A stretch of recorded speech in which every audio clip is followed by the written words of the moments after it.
What's going on, everybody? It's your buddy, it's your pal, Spaz Phoenix, the YWC Reality Check, and I'm not your host because we're talking about AEW and Double or Nothing and all that sort of thing, and I am not the expert here. I'm going to throw you guys over to your actual host.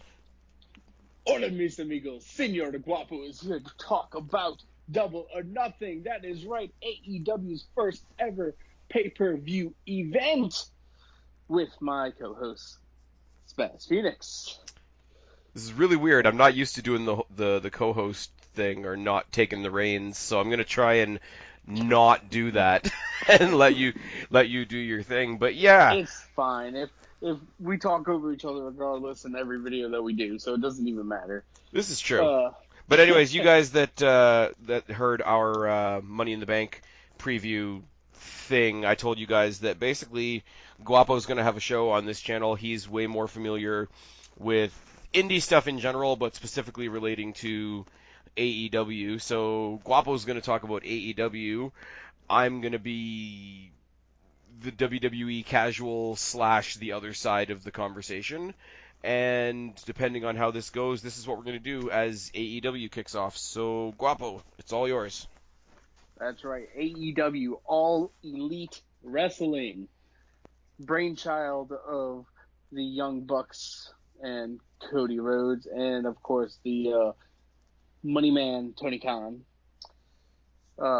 First ever show, Double or Nothing. Of course, everybody here knows that AEW is now not just a t-shirt company, but will also be a actual wrestling company, proven by this weekend and the fact that they just signed a deal with TNT, which hopefully we'll find out at Double or Nothing or sometime soon when they will start their weekly television show. But we'll talk about that when we get there. Tonight we talk about Double or Nothing, MGM Grand Arena in Las Vegas. There's a hell of a card. I'm going to be honest, I don't know a lot of these people. Unfortunately, I don't have the time in my day to watch every single indie promotion that they pull people from, but I'm sure as AEW goes on, we will learn about these people and get their match styles and how they work. However, I will put input for the people who I do know. I was going to say, going into this, I mean, I've made the joke quite a bit. There's quite a little bit of, ex-WWE influence in the early stages of the AEW roster. Now, I do say that in joking, but I mean they started off with Neville, Stardust, Goldust, Billy Gunn working in the back, JR on commentary, Earl Hebner is one of their referees. Yeah. I believe, correct me if I'm wrong, Arn Anderson is somewhere on their creative team now. I want to say Arn Anderson is going to be a producer for them, but okay. I don't think they ever actually publicly said it that he is. I think that's still a rumor at the moment, but I'm sure he might be since he did leave WWE, and he has always been a great friend to the Rhodes family. So, well, and fair enough. I don't think anybody can judge the people. I mean, I was at the Destiny Retro show a couple weeks ago, and I actually saw Billy Gunn. Motherfucker is tall, first of all. Yeah, it's a big motherfucker. I saw him, saw Jim Duggan, etc. But Billy Gunn being there, the rumors that I've heard that may or may not have any substance to them whatsoever is with Road Dogg's current frustrations with his situation in WWE right now. He may go and join his former tag team partner on the creative team over there. But you mentioned, and the only other reference I have really is All In, because I sort of roped you in at the last minute to, hey, Guapo, tell us about All In and why we should give a shit. And you were able to tell us about quite a few guys. And with this roster that they've got now, it's obviously made up of people that we know depending on what promotions you watch. Like if you watch New Japan, there's people from there. If you watch ROH, if you watch TNA, if you watch WWE, there's people we all know. I don't think, with it being an actual brand now and not just, hey, we're going to try and throw this one-time show together, I don't think having people you don't know yet is necessarily a bad thing. Oh no, I absolutely. mean, it doesn't stop us from enjoying a brand new person in WWE. My most recent example, and I think we talked about it on the Money in the Bank show, was I watch NXT, I watch NXT UK and all that stuff, but I don't watch a lot of New Japan. I don't watch a lot of ROH or anything like that. So Kushida is a brand new person for me. Doesn't hurt my feelings as long as you slide that new person into the context of people that I am familiar with, then you will get contact. He kicked the shit out of Kassius who I can't stand. Therefore, Kushida's already got points in my book, type Right. thing. So I think with it being a thing that's going to move forward, saying that we don't know everybody involved is a little less damaging than it would have been at All In. Like, All In was like a one-off event, or at least at the time it seemed like a one-off event. Well, that If was technically it was a one-off event because All In essentially was it wasn't even the start to AEW. It was literally Cody and the Bucks putting on their own show to prove a point that they could. It wasn't no affiliation with anything, just themselves, because all of them were still under contract, and with that whoever. was I want to say all all three of them were under contract with New Japan and with ROH at the time. Right, but what my point that I was coming around to, and I think I was getting there the long way, was if you're doing a one-off event, you want to make sure people know most of the card. Oh yeah, absolutely. Whereas this time around, I don't think it's as damaging. And I mean, there's a lot of, I mean, I know it was an individual effort from the guys that put together All In, but there were a lot of companies helping them out. Like, you had an NWA title match on that show. You had a ROH title match on that card. I think, correct me if I'm wrong, some of the people on that card were technically signed with TNA at the time. Yes. Yes. Maybe. I want to think one of the Lucha Brothers. Both were still were signed with TNA at the time still. Okay, so that was, as much as that was a solo event, and I'm not taking any credit away from those guys. Please don't misunderstand me, but that was an amalgamation of a lot of different, what do you want to say? Like a lot of established elements. Now now they're trying to establish their own element, so they've got time to grow, they've got space to grow, they've got further shows coming where those people that you don't know yet will have a chance to go. And let me just, before we go on, for all the joking that I've done it with you and Christian offline. I've done it on Twitter a lot and made a lot of people real salty. I don't wish these guys failure. I really don't. I don't want, like, some of their fans drive me nuts because they think, oh, these guys are going to take out Vince within a year. I'm like, no. But No. I genuinely do. I genuinely do hope that there's. I think any true fans of wrestling, this is great for any fan of wrestling because this isn't a substitute for WWE. This is an alternative. This is something else that you can now process and feed your mind with to enjoy watching wrestling.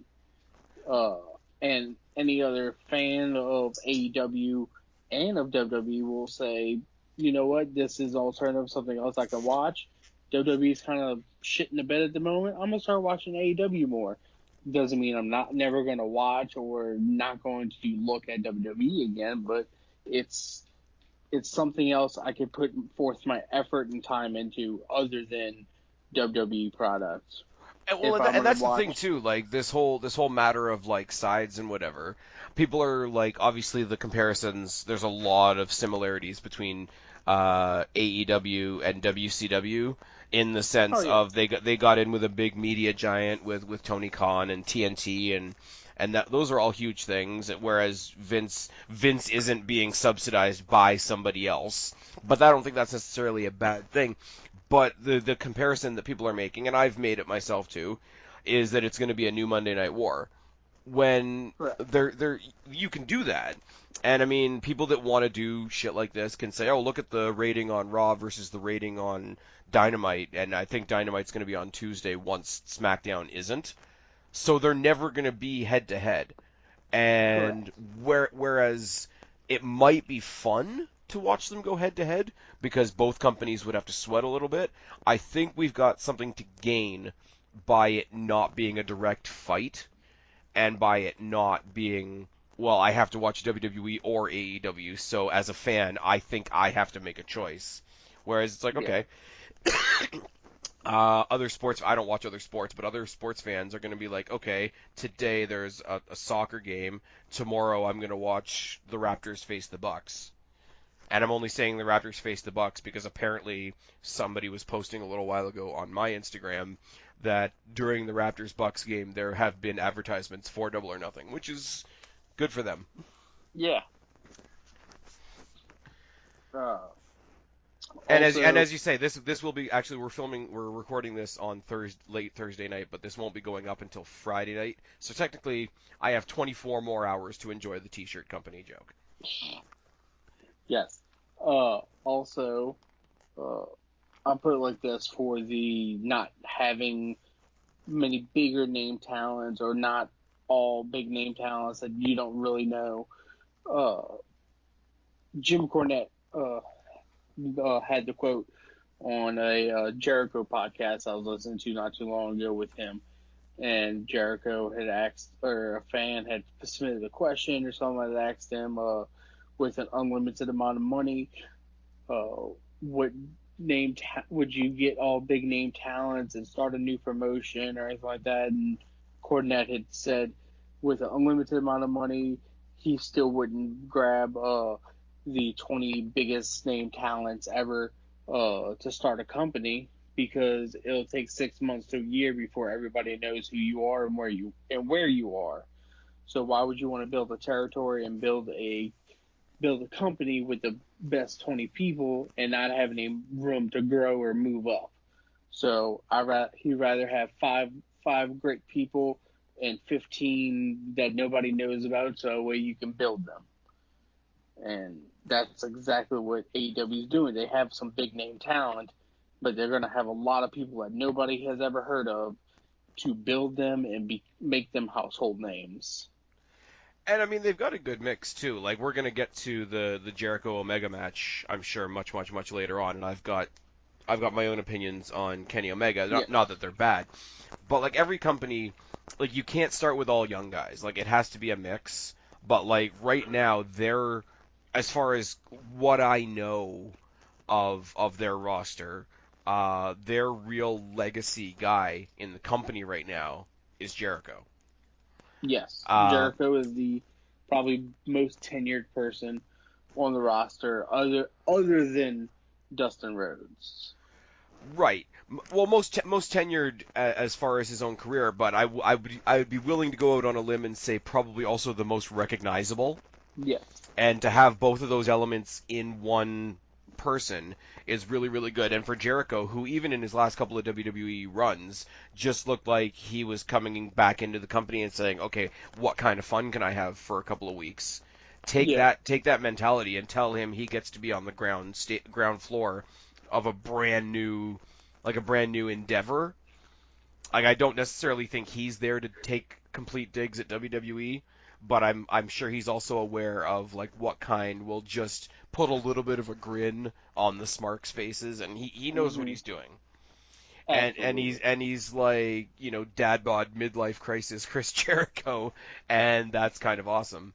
I Hey, that's one of Kristen's favorite people. Let's be nice. mhm. Oh no, I'm not even saying that as a bad thing, but like I know. even if he never stepped in the ring, even let's just say that Jericho wasn't going to be an in-ring competitor anymore. He retired from in-ring, and AEW just brought him in to be like another brain trust, another person to help out in the back. Any young talent that goes into that company, what the hell kind of resource is Chris Jericho for them? Right. Like I say, there's all the good things in the world, and I don't think they're going to compete with WWE right away. But what they will be is the most accessible, and I can't think of a better way to say it. Maybe you can come up with a. They are the most accessible alternative to Yes, WWE. I agree with you. They're going to be the most mainstream non WWE wrestling Right. since probably TNA when they were on Spike TV. Yeah. Yeah, that's So, true. Like TNA in their heyday, when they well, had all the people that have now been picked up by WWE. But I when mean, TNA was at its highest, I can remember hype around TNA being talked about and stuff like that on the dirt sheets and everything like that. How TNA is becoming a great product and they're becoming close to, if not as good as WWE. And then they screwed themselves by putting themselves live on Monday night. yeah. And they But when they tried that, they were already really like they had already existed for like 5 years, right? yes, And it was still a bad but idea. but So this is why I say like the but fans of. look Sorry. at it like that. It took TNA 5 years to become a big enough company to get to that point. Well, they With weren't. They weren't with at that point, but they with a tried. hand. Well, to get to the point, to get to their highest peak, it took them 5 years with people that nobody knew except for a handful of ex WCW and WWE guys that had big names. Right. But I'm just saying, like for the AEW fans, and again, I don't want to come off like a hater, but I have to also see, I have my view from where I sit as like the WWE guy. TNA weren't armed to take on WWE in that Monday night No, spot 5 years into their existence. As of this pay-per-view, AEW will be 24 hours into their existence. Enjoy the yep, show. Go watch the show, watch the people you like, cheer for the people you like, hope for the best for this company. But if your reason for watching is I'm watching so that these guys can take out Vince, A, you're probably not going to get your way. B, that shouldn't be your only reason for watching. C, if they ever do, it's not going to be next week. and it won't be. It will not be anytime soon, Right. or if ever. I won't be an idiot and say it'll never happen because WWE's got to change some things and we could do a whole separate video on that. But I just Yeah. the way fans are approaching it, and I'm not saying everybody because like we can have you and I come from a slightly different point of view with our fandom of certain things, but we can sort of come to a general like, hey, this will be cool, even if I don't like it. It being there will do a good thing, and I think that's a pretty measured. I think you, me, Christian, the people we speak to, like all joking aside, all sarcasm aside, I think we come at it from a pretty balanced place. And Mm, I just, without naming any names, and I'm really not going to, I'm going to try not to do that tonight. I think there's a lot of people that are not coming at it from like a balanced or like a realistic place, and that's not for me to say don't be excited about the new company. yeah. It's just there's points of view that I don't understand, and it's why I only have two co-hosts on this channel. Shout out to Kristen, Well, who wasn't with us last week because she was taking pictures of bridges, and tonight I don't know what she's doing. probably sleeping already. There we go. It's tired in All here. right, so it's time we talk about the card, and we also have two pre-show matches, which will be on TV. I'm not sure exactly what channel or where it's being brought. I think it's going to be on YouTube as well on All Elite Wrestling's YouTube page. I want to say they're streaming it live off of there.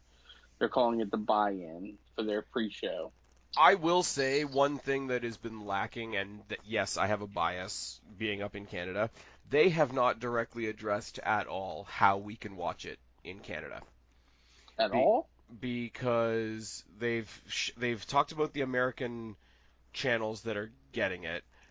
I think I know generally speaking, Fight. I know it's gonna be on Fight TV. I don't know if that's a Canadian. If y'all get that good old Canadia. we do have Fight TV. I've done the search on maybe it's like Netflix where like Fight TV in Canada is a little bit different than Fight TV in the States. I haven't seen it, And I definitely haven't seen anything about where we can watch the weekly programming when it comes, because I don't know what the TNT affiliate in Canada is, and googling Okay. it gets me nowhere. So like they've done a lot No. to they've done a lot to address what they can do in the States, which is awesome. I mean, that's their home base, fair enough. They've made huge network TV inroads in the UK, and if you haven't gotten that from watching What Culture, you've seen the posters for it everywhere. It helps when Yeah. the podcasts that you listen to are from the UK.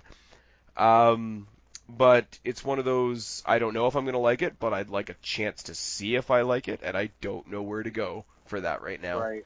which is a bit of a bummer. I mean, I'm not going to be home on Saturday. I'm going to be probably catching it on Bolly Rules on Sunday, which Okay. anybody that just like doesn't have TV or doesn't have the money for pay-per-view or whatever, you have to wait a day, but I suggest you go to Bolly Rules, which is BOLLYRULEZ.net, and you can basically get clips of any pay-per-view, any weekly show. I assume AEW will be there. All In was on there. That's how I watched it. Definitely. Um, but yeah, no. So like, I mean, I get that the UK is a huge market and the US is where they're based. So obviously those are going to be their two big platforms. I just hope I get some news how to watch it in Canada. So maybe that's coming down the pipe. I don't know. Maybe once your Twitter is reactivated, Oh you fuck. can tweet at the Bucks. You can tweet at the Young Bucks to find out how you can watch it in Canada. Oh yeah, P.S. guys, for anybody listening, I'm still in Twitter prison, so if you find what we're doing tonight worthy of sharing, please share it Tweet on me. Twitter. Or tweet Guapo at Guapo_504 Thank you. Uh, as I plug all you right. on what is supposed to be your show Right. that I'm It's talking fine. through. It happens. Anyway, so for the first match of the night, we're gonna have the Casino Battle Royale, which is a interesting take of a battle royal slash Royal Rumble. How they I don't know if you've heard of how this works, Spaz. But I'm gonna defer once again to What Culture. What Culture did their best to explain the concept to me, and what I got out of their description sounds like an awesome idea. yes, so 5 people start the match off in the ring, over the top rope rules, just like every other battle royal.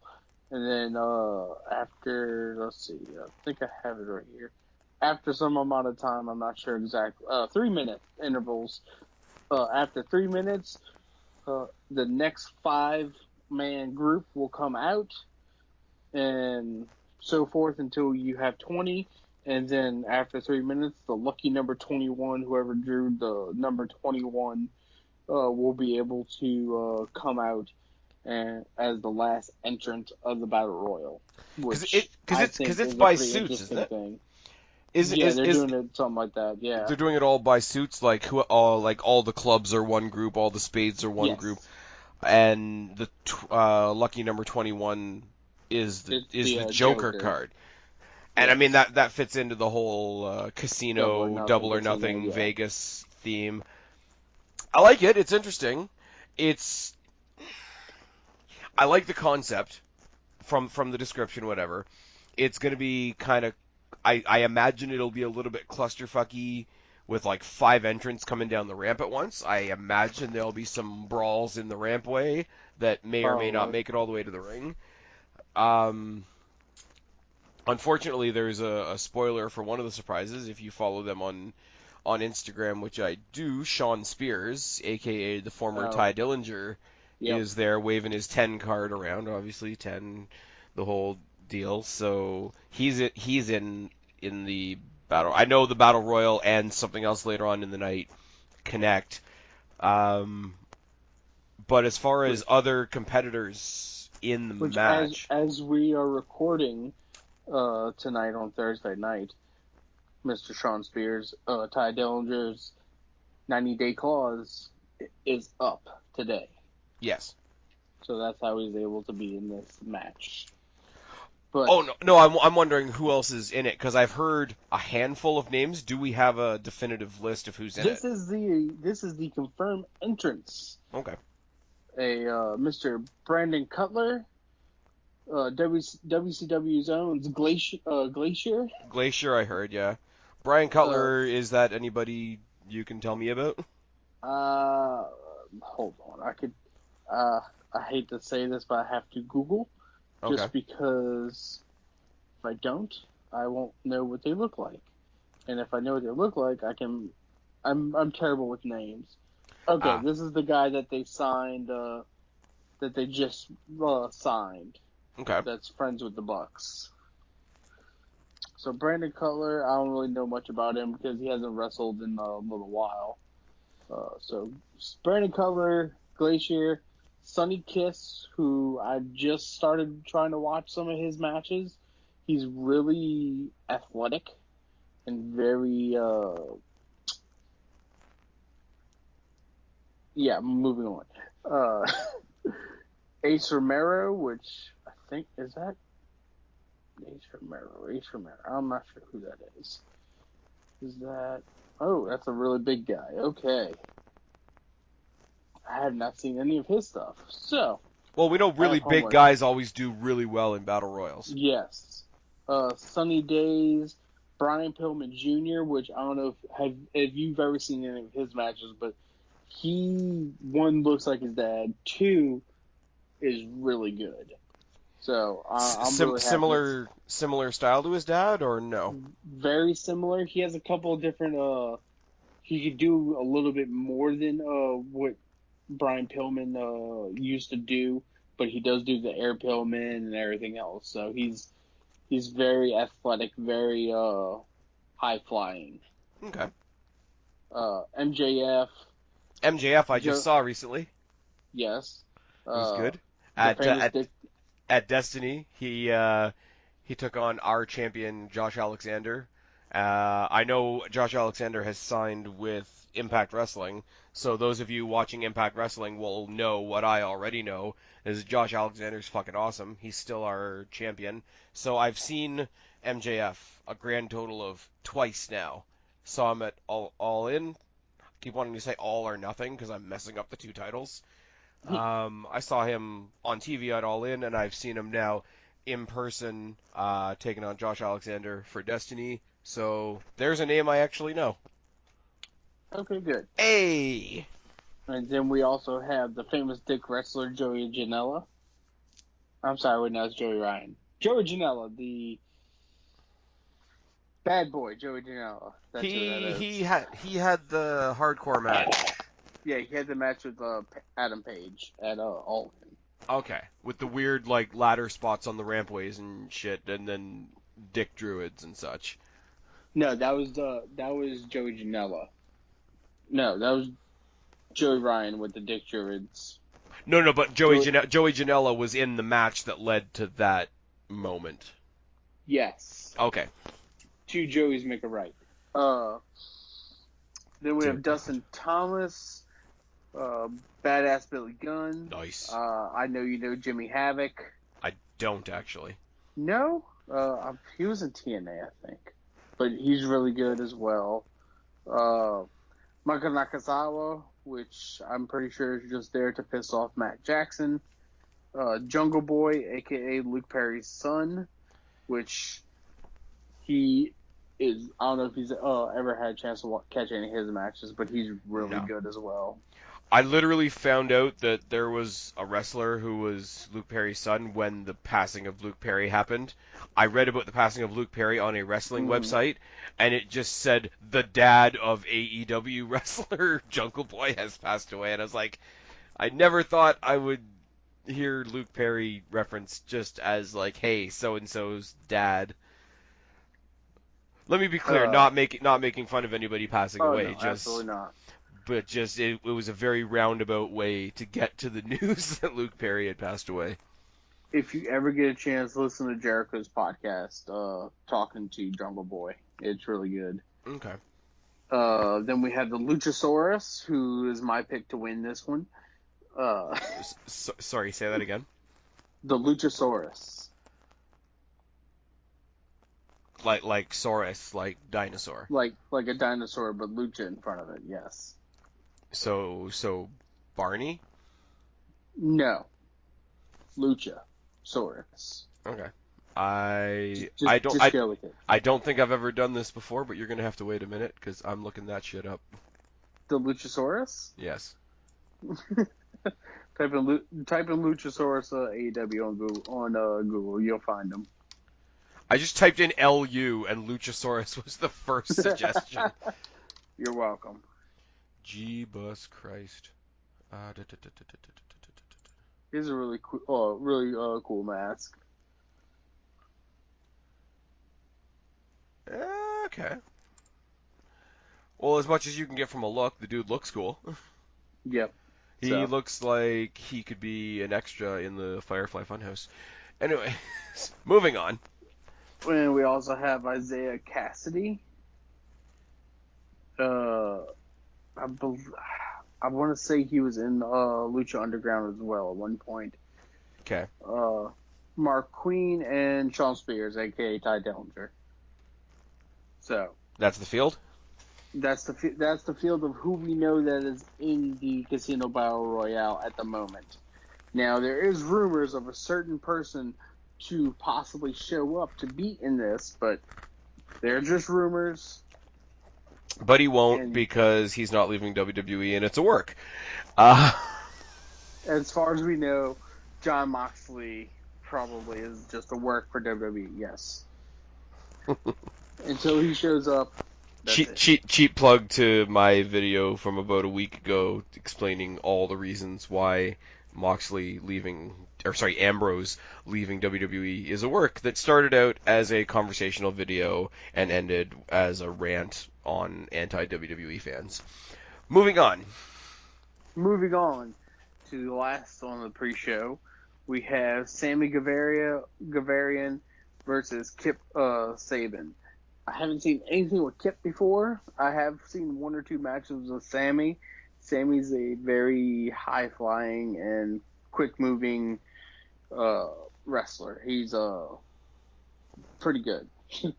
Okay. But anything to it, or in WWE terms, is it just like there to be a kickoff match? Probably a 205 match. Okay. But just like 205, it's good, but won't be as appreciated as everything else. So a very much a here. Let's just have some good wrestling. Yes, that match will be basically to keep everybody going until we get to the main card. Okay. Okay, and now we have the main card for some women. That's in the women of AEW. For some women. I'm sorry, I can't speak tonight. We have a triple threat, 6-woman tag team match. Okay. We have Aja Khan and Yuka Sakaze and Ima Sakura versus Sakura. I'm sorry, I cannot say these women's names. I'm so sorry. I apologize. I know Aja Khan from I want to say where was she at? She was not in New Japan. I want to say she was at All Japan. Her matches were very good. She is a older woman at 48. However, she can still kick any person's ass. Yeah, she was at All Japan. Okay. So we're thinking very much like a strong style exhibition. Very strong. This match is what WWE will want to do with their Japanese women after probably seeing this. So not the Kabuki Warriors. No, not Kabuki Warriors at all. This will make Kabuki Warriors look like, let me think, the B Team. Oh no. Yeah. So in other words, it'll make them look like Kabuki Warriors. Yeah, more or less. And then we have, is this for?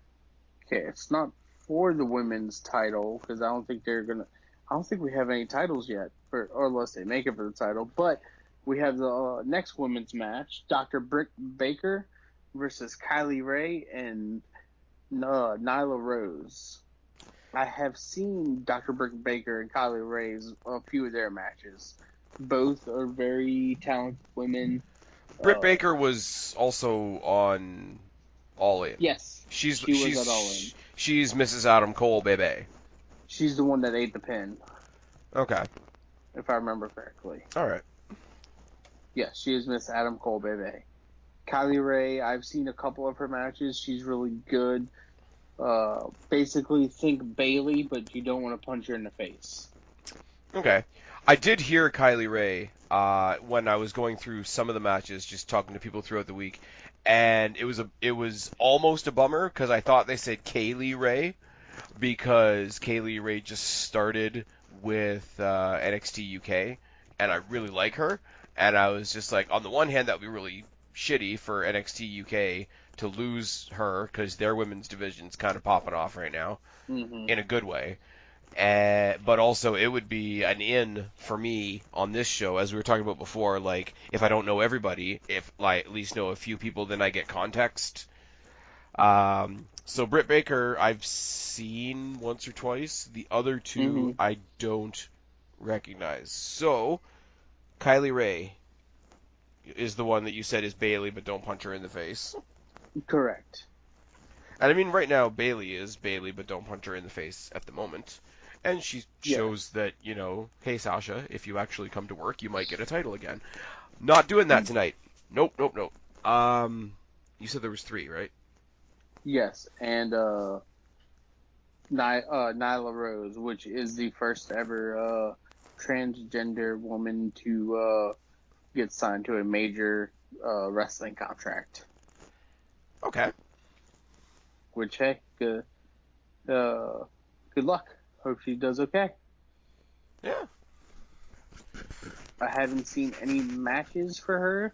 However, reading up on some of the, because I did look into some people I haven't heard of before. I did look into her before, and from what I did see from clips and stuff, she seems like a very strong. I don't want to say Nia Jax-esque, however, somewhere in that style, but probably safer. I was going to say, like, what Nia Jax is supposed to be done properly, maybe? Correct. But not as, big, because she's a little bit shorter. Fair enough. Okay. So, up for tag team action, moved up from the the pre-show Casino Battle Royale, we have the Best Friends, Chuck Taylor and Trent Beretta versus Angelico and Jack Evans, who I don't know if you've ever seen Chuck Taylor and Trent Beretta before, which I'm sure you have. Beretta, I remember, because you had Trent Beretta and Kalen Croft in WWE. Yes. The other 3 I don't know, so whatever you can tell me. Chuck Taylor's a very good gimmicky wrestler. He will pull out a grenade in the form of his fist, throw it, and we have a time bomb or something. He does a lot of joke stuff. Is he the one that you see in the videos where he does the whole, drop an invisible bomb and then everybody in the ring falls down, that kind of thing? Yes, that is Chuck Taylor. Okay, so banter. Yes, very much banter. Nice. Angelico and Jack Evans, I've seen only very minimal stuff on the internet with them from AAA. So both are very good high-fly luchador type-esque wrestlers. Okay, so we could have a stunt show mixed with a bit of comedy. Correct. That'd be all right. So, I'm down with that. Be a very good match. Next on the match, we have SoCal Uncensored, Frankie Kazarian, Scorpio Sky, and Christopher Daniels versus the men from the Oriental Wrestling Entertainment of China. Right, they announced that big partnership as part of their parking lot party thing that they had. Yes. Yes. They have Sima, T-Hawk, and L. Lindemann. I've want to say I've seen one or two matches or so with Sima before from when he was in All Japan. I haven't seen anything with the other two, but from what I have read and heard, they are ridiculously good. Basically, Cirque du Soleil on steroids, but with wrestling, and they will kick your ass. Okay. And for the familiarity factor, like I don't know, like I know Daniels, I know Kazarian from TNA. Of all the people and the third guy, Scorpio, Scorpius guy. I'm not as familiar with, just because like I knew them in their TNA capacity when they were the tag team. But you get the familiarity from me from like old school TNA. Those two guys are like the only in my head were like the only like golden era TNA guys that WWE never signed. Like they got Styles, they got Joe, they Yeah. got like Eric Young's, all those types of people, right? And I was like, just get Daniels and Kaz in there, and you're good. Also, I got to flip it back once again because we're doing an indie thing, so I got to do my indie thing.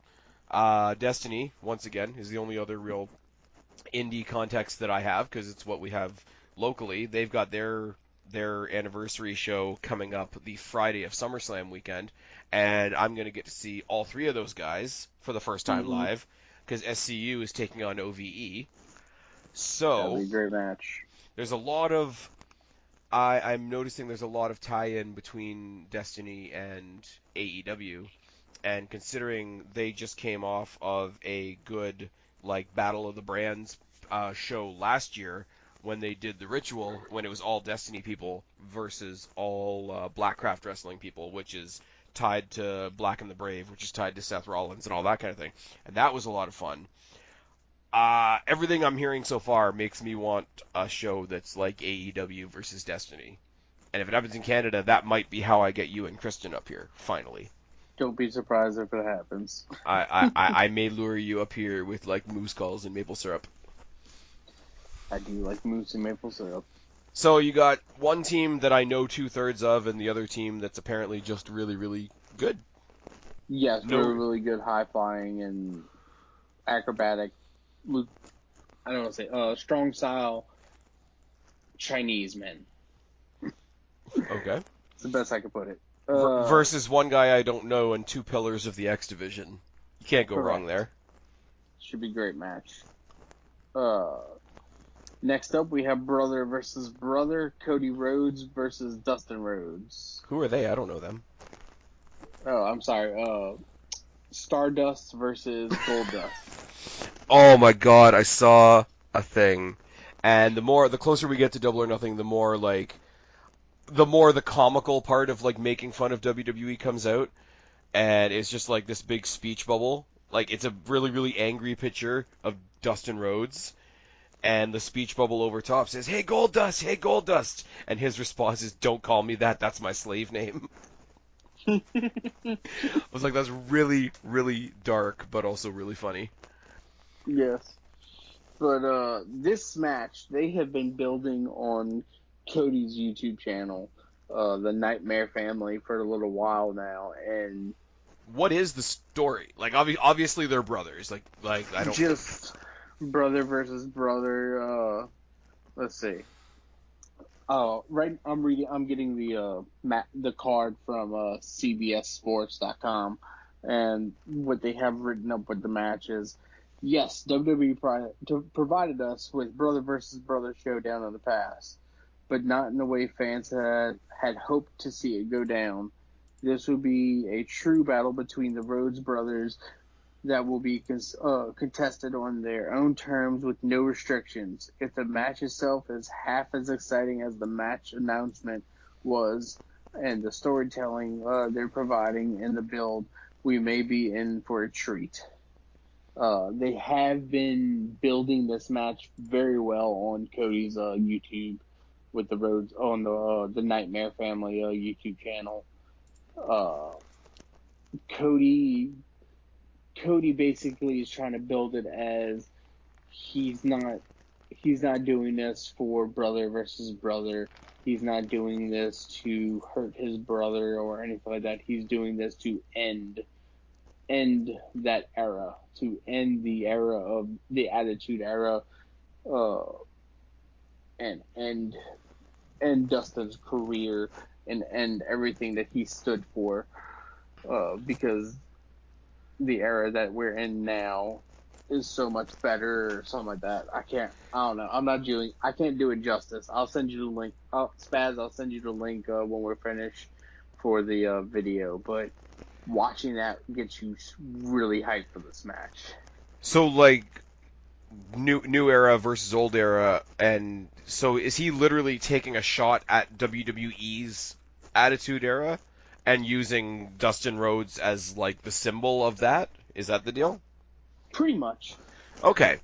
So it's not like some like deep-seated family history thing. He's basically using his No, brother as a representative of something that he's already fighting. no. Okay. He's basically using his brother to try to kill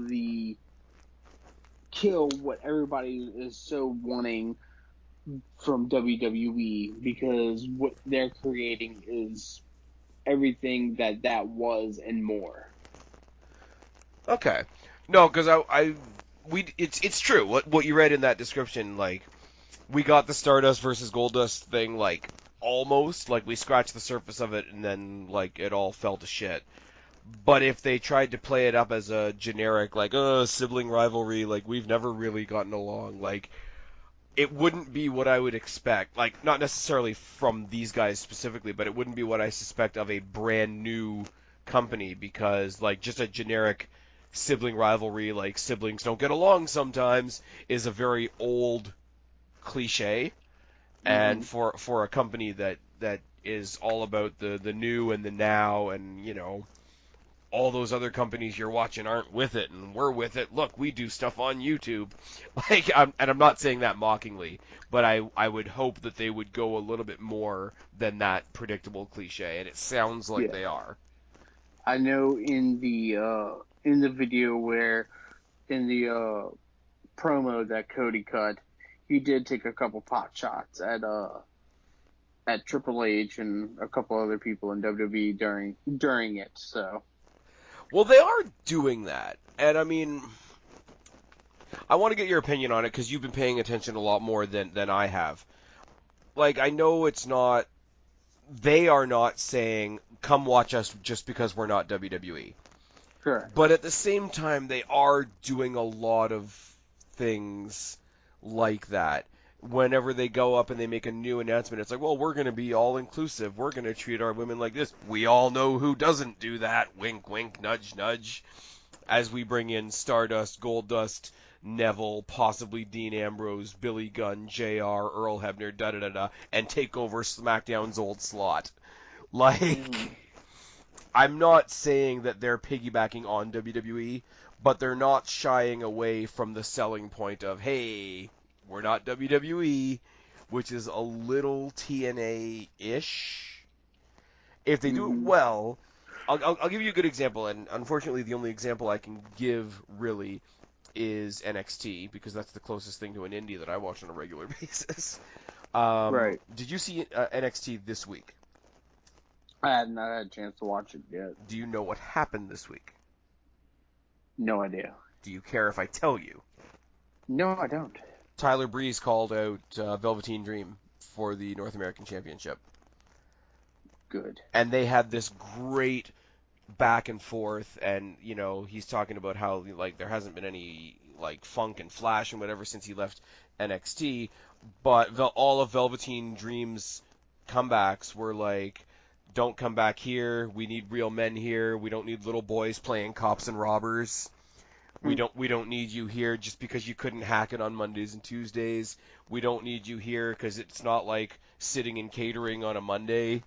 Like, there's all those types of things where I think Triple H is literally like taking digs at the main roster because he knows certain fans will like it. Like, he's placating a smart audience, and he's doing it really Yeah. well if that's the case. If they do that in AEW, that's fine.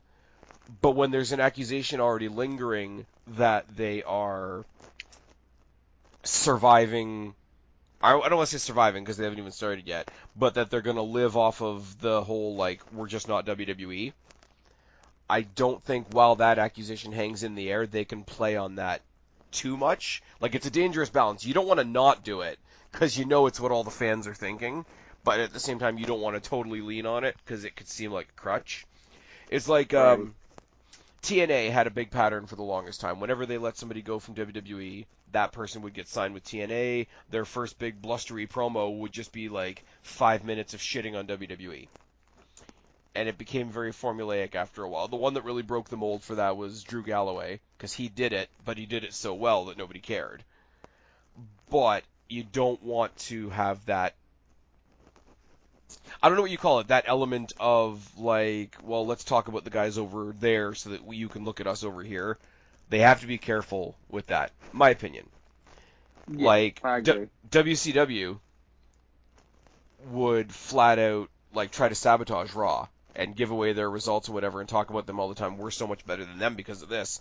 How many times did you, I mean, other than when DX did their thing, because that was sort of a break the fourth wall thing anyway, but in general, how many times did WWE say, hey, by the way, go watch Nitro because Goldberg's going to get jabbed with a cattle prod and lose his streak?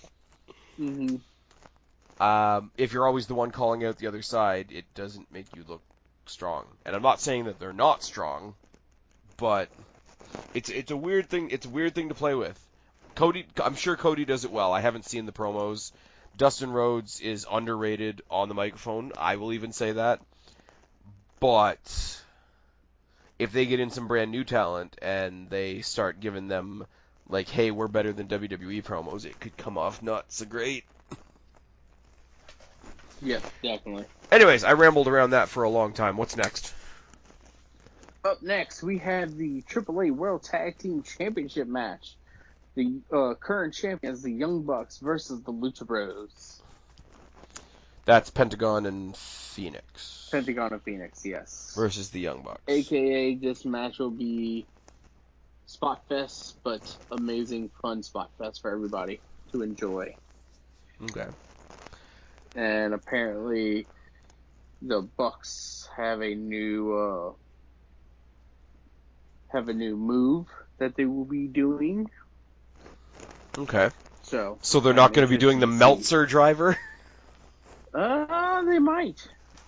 I'm sure they will, but apparently they have another new move, so I guess we'll have to wait and see what it will be. Okay. I'm interested, intrigued, and that's ready. the AAA. AAA's in Mexico, correct? Correct. AEW will be having a working partnership with AAA. Okay. So I'm sure that's why that they'll be able to get the Lucha Bros, because the Lucha Bros are still actually under contract, I believe, or they're about to finish their contract with TNA. Okay. But they have a contract with AAA, and since they got out of their contract with Lucha Underground, they've signed with AAA, and so now they're going to work with AAA. AEW will work with AAA so that way they can use talent together. But technically, they're not with AEW. No, they'll just have a working partnership. No, I mean, like, the Lucha Brothers specifically are still definitely AEW talents. They're just there with... Or, sorry, they're AAA talent, like, They're roster AAA talent. members. Yes. Okay. They're AAA talent, however... And they're working with the Bucks because of the deal. AEW. Okay. Correct. Very cool. Very cool. Which works because, hey, everybody gets paid. This is true. So... that match will be a spot fest and just plain fun to watch. I expect this one to probably be the one that steals the show. The only other one that probably will be in contention of being probably the best match of the night will be the main event. Mr. Kenny Omega versus Chris Jericho. Alpha versus Omega 2. Okay. Your thoughts? Have they only fought once? They've only fought once. Jericho and Omega? Oh, okay. Yep, only one time at Wrestle Kingdom. Okay. Is he still using Judas as his entrance music? Yes, No. he is. Nice. One of the one of the best things. Side note: there's a rumor going around that I know this isn't AEW, but there's a rumor going around that Bray Wyatt is working with Slipknot for a new theme for him. Well, apparently the artist that did his mask and whatever worked with the guy that does Slipknot's masks. So Yes. I think we talked about that in the Money in the Bank video as well. I'm still really nervous about how that's going to translate on TV, but this isn't a WWE video. So, despite the fact that we are able to link everything back to WWE, I mean, Jericho's Jericho. He's going to make it good. I'm going to say this for what it's worth, because I've seen, you know me, I don't watch New Japan, but if people are really, really talking up a match, I will go check out that match. I will try to find a version with English subtitles, etc. Rah. So I've seen one of the Omega Okada matches. I don't know which one it was, to be perfectly honest with you. I've seen Omega Jericho. I can tell the guy's really good. Omega. Obviously, Jericho's great. We know Jericho. There doesn't really need to be anything said there. I can tell Omega's a great wrestler. I can tell he's very popular. But I don't, and I'm not saying this to disparage the guy, and I'm hoping you can give me some context here. I don't see what has everybody like, this is the next wrestling god. Like the really over the top, It's like how we saw CM Punk in his prime is how I compare it, right? I have nothing correct. bad to say about the guy. This is in no way meant to be an insult, but I don't see the holy shit. So I'm hoping you tell me what I'm potentially missing. It's Kenny's the whole package. He is the he has the promo, he has the wrestling ability, and he can carry a match by himself. I mean, I'm sure you've seen the infamous Kenny wrestling the doll on YouTube. I have not Or seen Kenny wrestling a doll. never No. on YouTube. Type in Kenny Omega versus a doll, or type in Kenny Omega versus a little girl, and he can put on a match with either by himself fighting against a doll, or he put on a match with a 12-year-old girl, and sold and did everything possible. Kenny, from start to finish of the match, he has you into the match, and even after with the promos that he can say, he's a complete package. That's why people are so hyped on him, and people are so infatuated and love him.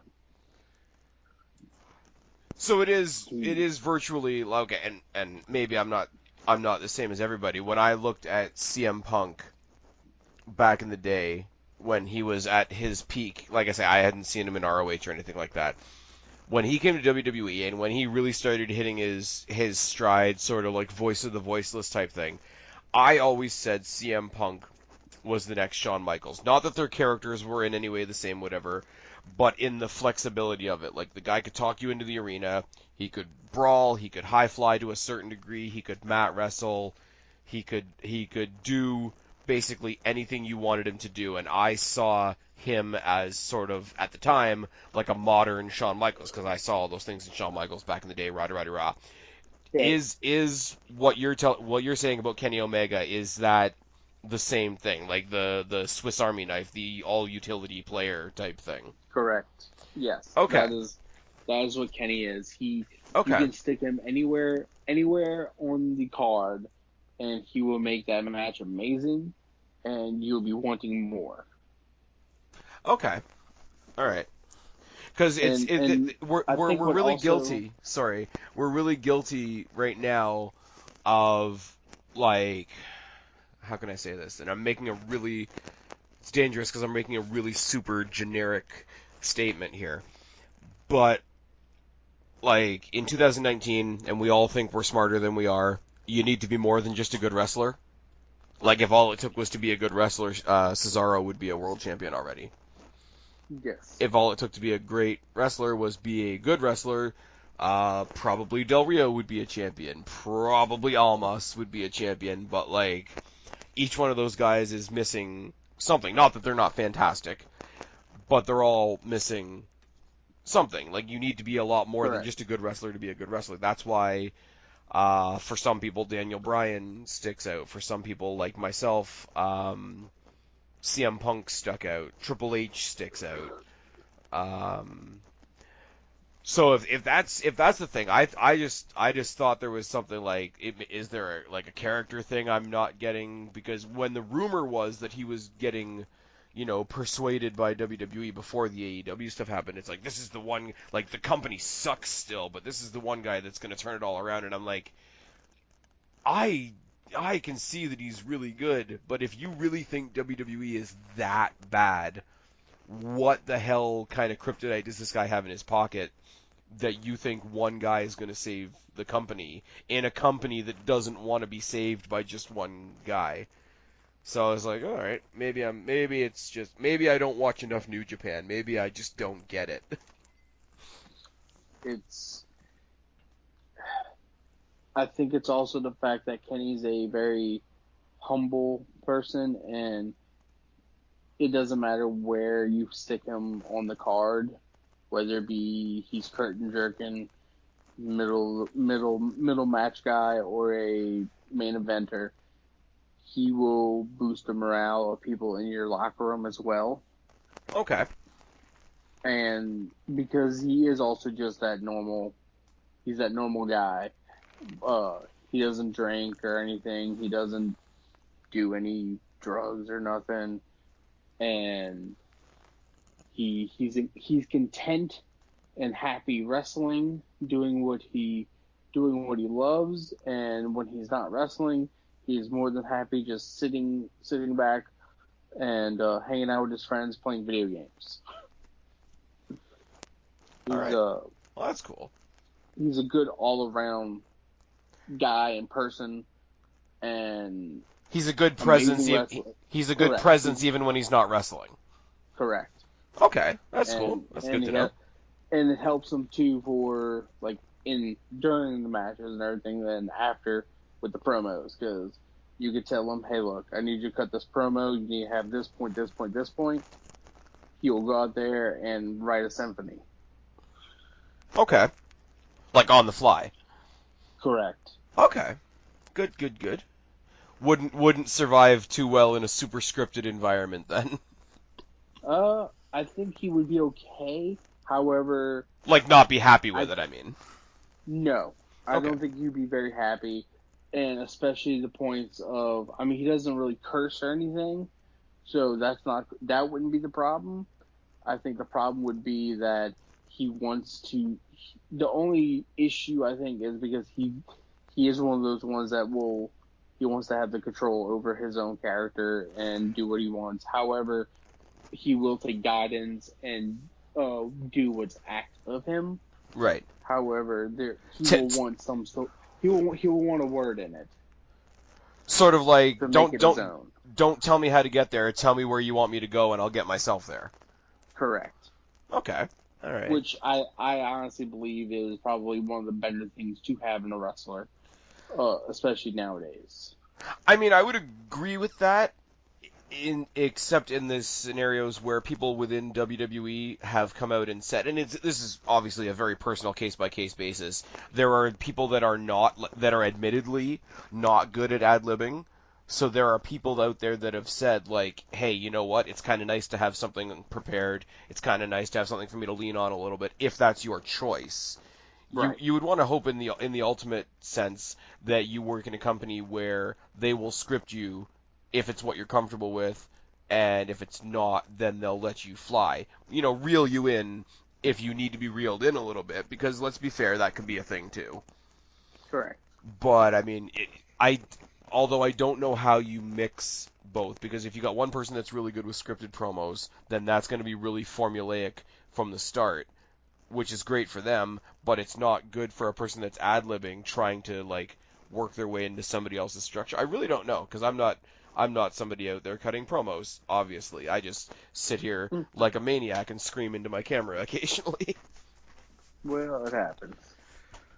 Now, question. This is something I heard today, but I heard it like third or fourth hand, talking about the AEW Championship. Yes. Am I correct that the winner of the Battle Royal on the kickoff, or the buy-in, it's called the buy-in, correct? The buy-in, yes. The winner of the Casino Battle Royal on the buy-in is taking on the winner of this match. Correct. For the title. That is correct. Have we seen the title? No, they have not released an image or showed us the title yet. Okay, and so obviously that's not happening the same night, because you said this is the main Correct. event. Okay. Yeah, Kenny Jericho's main event. Okay. So, with you knowing more names involved in this than I do, we've been through the people in the Battle Royal. Obviously, there's only 2 people in the main event. What's the match you want to see for the title? For the title, I think it'd be too much to. See, it's difficult because we don't know everybody who is in the Battle Royal just yet. I think no matter what, if Jericho wins the main event, whoever it is that wins the Battle Royal, I think will be able to put on a great match with either Jericho or Kenny. My thing is, I don't know. It depends who wins the Battle Royal, honestly. Just because then that would be able to decide, okay, do they put the title on whoever wins the Battle Royal? Or do they put the title on Jericho or Kenny? I mean, think about it like this too. Jericho is going to be going off to wrestle at Dominion against Okada for the IWGP Heavyweight Championship for New Japan in January. My thing with Jericho is I would hesitate to put Jericho in that title match because I think Jericho's one of those guys that, like, at least to start off the company would say, let's start off the company with somebody new, somebody different, somebody whatever. Yeah. So I would feel, no matter who the opponent was, I would feel like, okay, Jericho's going to go in there and put in his work and put over somebody. So even in, like, maybe I could be totally wrong, obviously, but if I see Jericho in that title match, especially like the inaugural champion, I would automatically have an idea in my head of who's going to win. Yeah.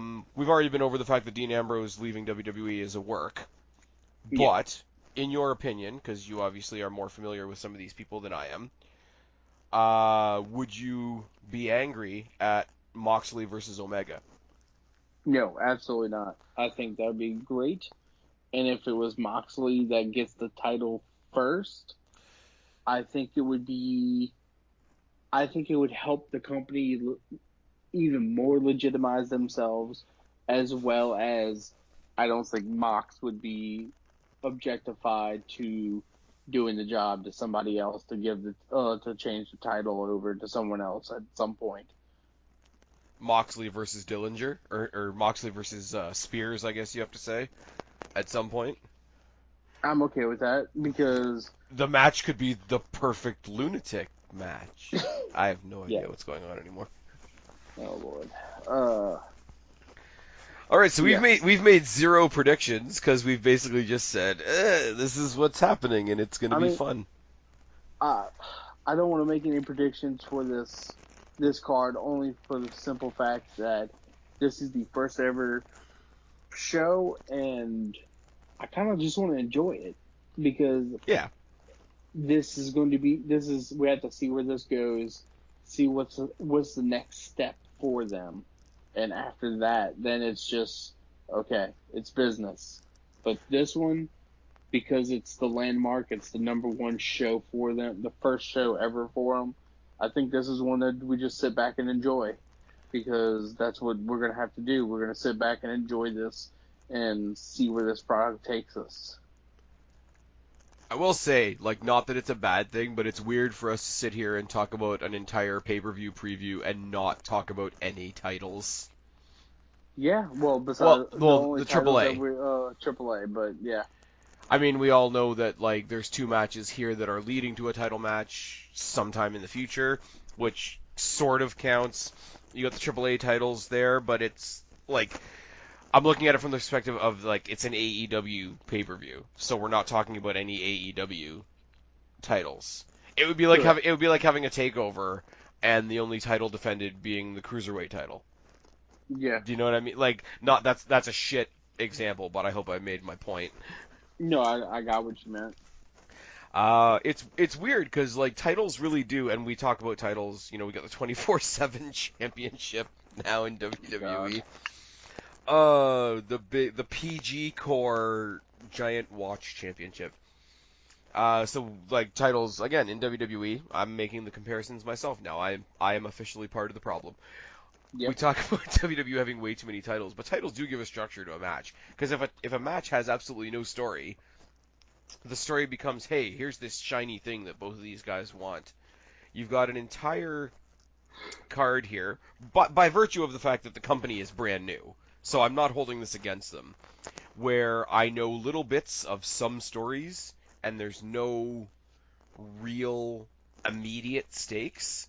So it is just it has a bit of a house show vibe in the sense of sort of like All In. It's here's some wrestling yeah, in the guys, and there's awesome parts to that because nothing bad that happens has any ramifications, but it's sort of it loses a little bit of something because nothing good that happens is really going to carry over except for the like we said the battle royal and the Jericho Mega match. Jericho Mega. I know that on being the elite today, one of the questions because they just started a new segment, the BTE mailbag. One of the questions was how many titles will AEW have, and I think it was Cody that answered it, and he said they have an idea of how many they want, but they don't want to dilute with how many they don't want to dilute how many titles that they will have Yeah. because they want title changes and everything to mean something. Oh yeah, and didn't they hire like they hired some weird statistics guy who's gonna record like all the stats, like not only who wins and loses, but how many times does so and so face somebody larger than them and win? How many times does somebody face somebody smaller than them and lose? How many times do you lose to a submission move? And I'm like, that's a lot of stats. Yeah, they hired Matt Hardy's scribe. Okay. I got nothing. I don't know what you want me to say to that. Matt Hardy's running around in the back with a bunch of the young guys trying to get the 24/7 championship. So, Oh Lord, yep. So, well, guys, that's double or nothing. I guess we'll have more for everybody once we know. I think the next pay per view is going to be the Fighter Festival. I don't know when that will be. that's the one that they're doing where it's like half for them, half for charity, right? I think so. I'm not 100% sure, but I think that's going to be the next show. I want to say I saw something that might have been leaning towards like the August September Yeah. side. So will that So be before or after they've started their weekly shows then? probably before. Okay. I wanna say there's a little rumor going around that said that they will be starting their weekly shows in the fall. So probably we'll get either the start of Tuesday Night Dynamite on in like late September possibly, or maybe October ish. So we're gonna get two full pay-per-views out of the way before we see them drop on TV. Probably. That's difficult for them. I mean, I mean, if they're all power to them for taking on that challenge because it's. I mean, I know that their thing is like they built it on being the elite and they built it on the Nightmare Channel and they've built it on social media. Like that's their thing. But now that we all know that the TV is coming, do you think? I think it's also them trying to let all of their talent uh, finish out all their current contracts and current obligations. Okay. No, what I was gonna say though, like as much as like these guys are all whiz kids on the social media, obviously the Bucks like social media game is sort of untouchable. Yeah. But now that we know there's TV coming, now that they have an actual weekly television program on the horizon, do you think it's going to get easier or harder for them to get people hyped through their social media, knowing that like getting that big win, which is getting like the weekly TV show, is coming? Do you think the ability to hype shit up specifically on social media is going to go down as the hype for TV goes up? Well, I think once the TV actually starts, the social media, especially like the YouTube presence, will go down tremendously. Uh, However, the hyping on Twitter and stuff like that will probably happen regardless. I mean, WWE tries to hype things on Twitter all the time, so it just all depends on Yeah, it all depends but on what type of social marketing they tried to do. WWE's only got a little bit of TV. Yeah, right. Just like 5 shows in a week. Well, But they actually, expect you to watch all of it. I'm gonna be a smartass. They only technically have 2 shows on regular TV. Whatever you pick up on the network is only if you've bought the network. Yep. I will say it's worth it though, because NXT and NXT UK are so much better than Raw and SmackDown. Yeah. It's pretty bad when the minor leagues are better than the majors, but hey, what can you do? Well, NXT 25 looks amazing. Have you? I'm guessing if you didn't see NXT this week, you haven't seen the final card for. Correct. I have not. Do you want to know the card? Just I sit can back. look it up. NXT 20 Takeover 25. Shirai versus Baszler, Strong versus Riddle, Dream versus Breeze, Cole versus Gargano 2, and a fatal 4-way ladder match for the vacant tag team titles. Alright. That should be fun.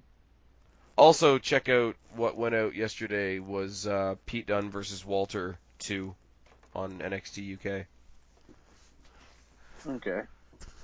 But yeah, that'll Look be at that. NXT TakeOver 25 is what we're going to be previewing literally next week, and then literally the next week after that we'll be previewing Super Showdown.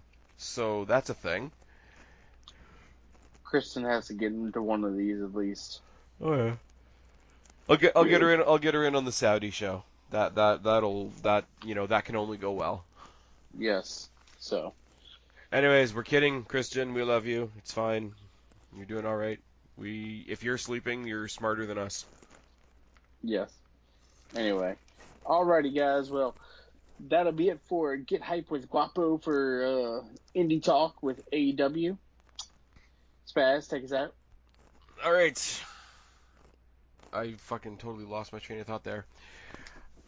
I've been Spaz. He's been Guapo. We are your YWC Reality Check. Subscribe up there. Talk down there. Start a conversation. Keep all these conversations going. Don't be a stranger. I will talk to each and every last one of you later. But from myself and the new host, Guapo, we will talk to you guys later. Bye. Adios, amigos.